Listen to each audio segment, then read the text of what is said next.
Thank you, thank you. This is truly an honor to be here. It really is. And I keep getting asked the same question, you know, are you nervous? Are you nervous? I'm like, with this administration, what is there to be nervous about? You know, if I do a good job, I get great press. And if I screw it up royally, Tim Geithner will give me a bonus. But, you know, I understand because it's hard to poke fun at the president, you know, because he's so likable. Everybody likes, you know, his T-shirts and bumper stickers. You're listening to the radio and people are dedicating songs, you know. I like to send out Always and Forever to Mr. President. You're like, what the?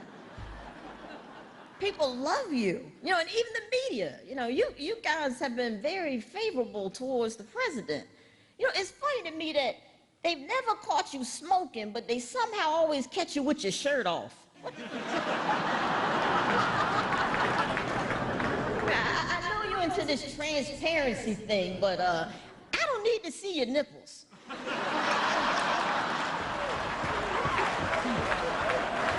Is there a beach at Camp David? What the hell?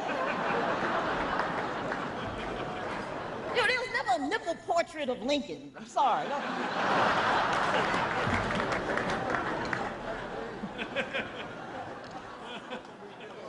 But this is amazing, you know, the first black president. You know, I know you're biracial, but the first black president. I mean, it's proud. You're proud to be able to say that. You know, the first black president, you know. Well, that's unless you screw up. And then it's going to be, what's up with the half-white guy, huh?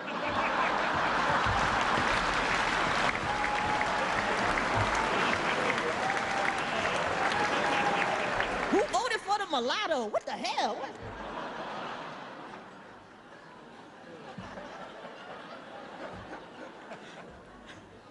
And I must say, Mr. President, I thought that, you know, that when you got into office that you would put a swift end to your basketball pickup plan, you know, pickup basketball plan, you know. I mean, come on, first black president playing basketball, you know, that's one step forward, two steps back.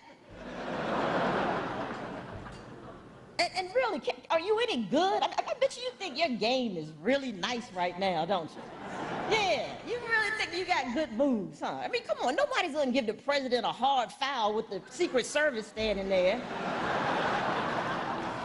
He's probably bragging and everything. You should have seen me today, baby. I was balling, you know. Well, yeah.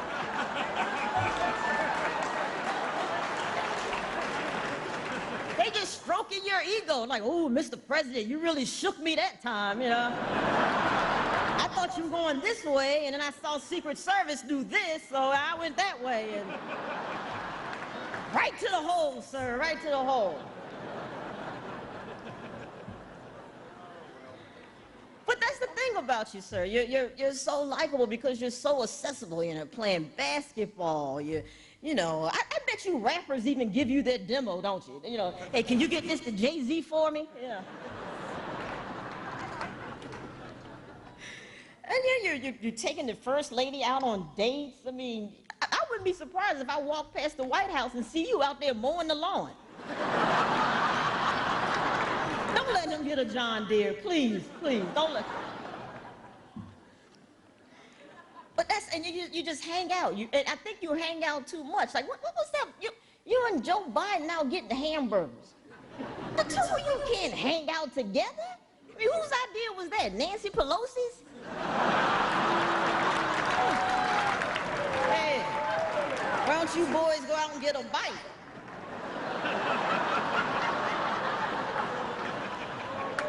You know she was a Hillary supporter. What's wrong with you? Oh, and God forbid if Joe Biden falls in the hands of terrorists. God forbid if there's ever a hostage situation. We're done. Oh, they won't even have to torture him. All they have to do is go, how's it going, Joe?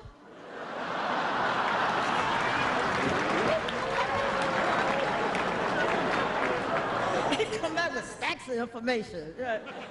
What did you do? Did you waterboard him? No, I just said nice weather. And he's still talking. Just can't listen to him anymore. It's like torture. Jeez.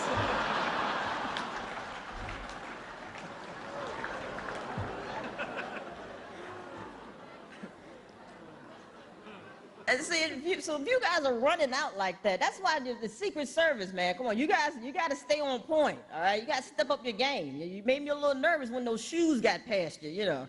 They're throwing shoes at Bush, you know, made me a little nervous. But I did speak to the head of the Secret Service, and to their defense, he told me that we just don't know how much footwear they stopped.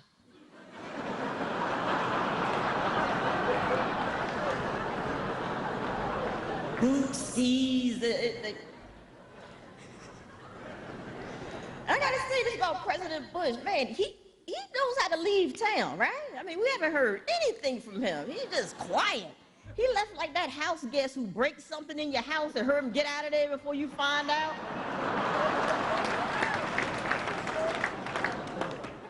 You look at your beautiful vase, you're like, what the heck? Who broke my vase? And I gotta say, he broke a lot of stuff, sir. He broke a lot of stuff. I mean, you thought you were, you know, find a new home, you got a fixer-upper, huh? And there's a lot of things that need to be fixed. And you're trying to help, and I'm amazed that some people won't even allow you to help. Like, what's up with all these governors not wanting to take the money? Who turns down money? You know, maybe you should get Oprah to give it away. Oprah said, okay, governors, look under your seats.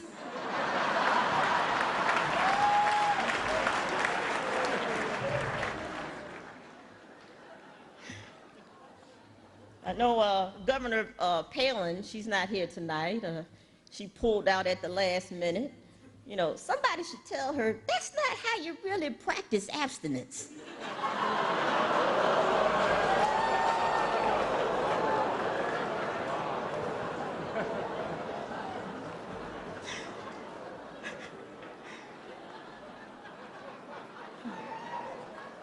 Oh, shut up. You're going to be telling that one tomorrow. Shut up. You know, these things, the states, they need the money. They need the money, especially our school system. I'm so happy that you're doing something about education and you want to pay our teachers more, because our teachers are grossly underpaid. That's right. Pay the teachers more money. Maybe then they'll stop sleeping with the students. You'll tell that one too, I'm telling you. And tax problems, man. Everybody's, you know, complaining about taxes. Nobody wants to pay their taxes. Nobody, you know, everybody's complaining about, don't raise taxes, you know. You want to increase taxes. And me, I don't mind paying my fair share. I gladly pay my fair share. But, you know, a lot of people, they just, you know, have problems with it. And I see, you know, you go like dinners like this and fancy occasions or even fundraising events, and you see people, you know, shelling out big money for charity dinners, you know, like $2,000 a plate or whatever. So I think it's not the problem that people, you know, don't like writing a check. I think they just like to dress up. So maybe next April 15, you have like a big tax ball. You know, give everybody some champagne, bring Rascal Flats in, you know, have it at the convention center. You can see people getting all ready for it, you know, girls getting their nails done. What are you doing, girl? I'm here to go pay my taxes.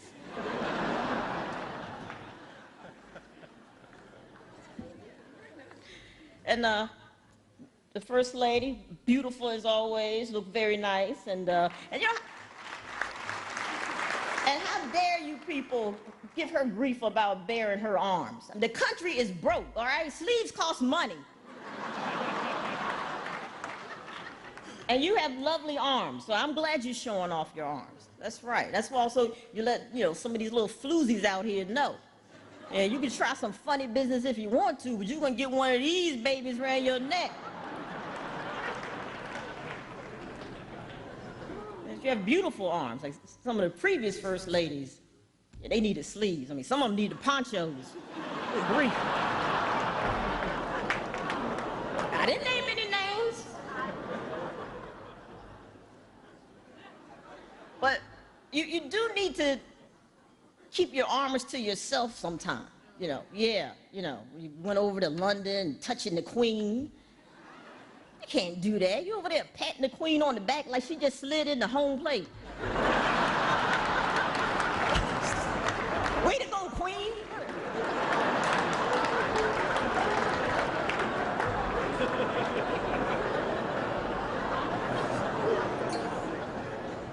And whose idea was it to give the queen an iPod? What an awful gift. His idea? What is she gonna do, download Lady Gaga? What are you gonna give the Pope, a Bluetooth?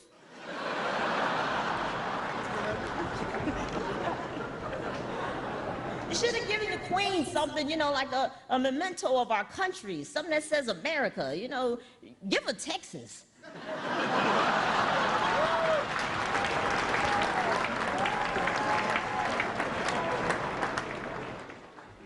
And I have to say to the First Lady, kudos to you for unveiling the bust of Sojourner Truth in the White House. That was, yes. But can you do me a favor and please make sure it's nailed down real well? Because you know when the next white guy comes in, they're going to move it to the kitchen. So. But, Mr. President, you've had your fair share of critics. You know, even Senator McCain. Senator McCain gave you grief about the new helicopters that you didn't order. You know, I think Mr. McCain was just a little bitter because he wanted to be in the new helicopters. But I'm to tell Mr. McCain, like, Mr. McCain, I'm sure if you ask nicely, your wife will buy you a helicopter.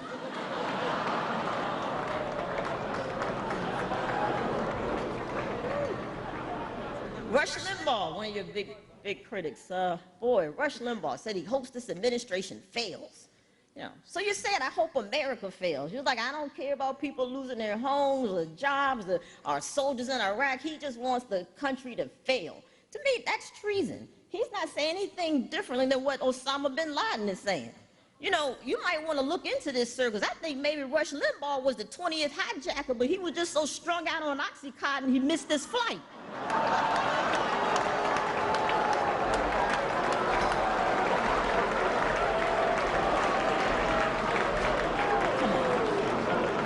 Too much? Okay, okay.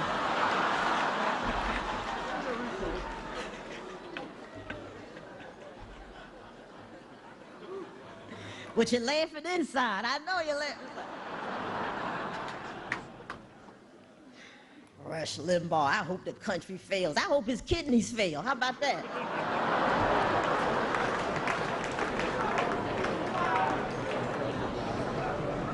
He needs a good waterboarding. That's what he needs.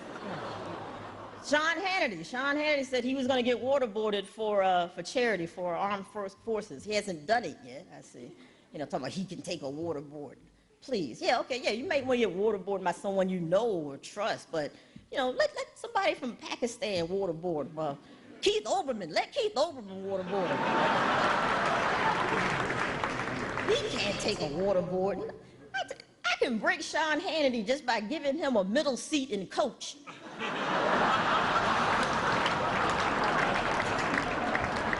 Oh, I need leg room.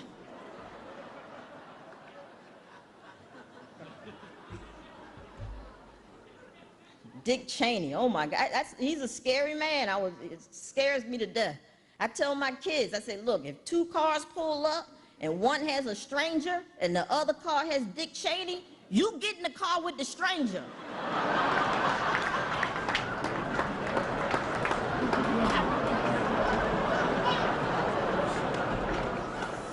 Dick Cheney is trying to defend torture. Trying to defend torture. He goes, yeah, well, they should release the memos to show all that good information we got from our practices. You can't defend torture. That's like me robbing a bank and then going in front of the judge and saying, yes, Your Honor, I robbed the bank, but look at all these bills I paid.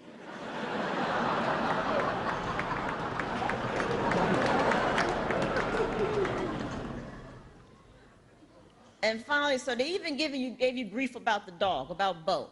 You know, the animal rights people on you. Why didn't he get a rescue dog? Why didn't he get a rescue dog? Look, the man has to rescue a country that's been abused by its previous owner. Let him have a fresh start with the dog. Thank you all very much. Good night.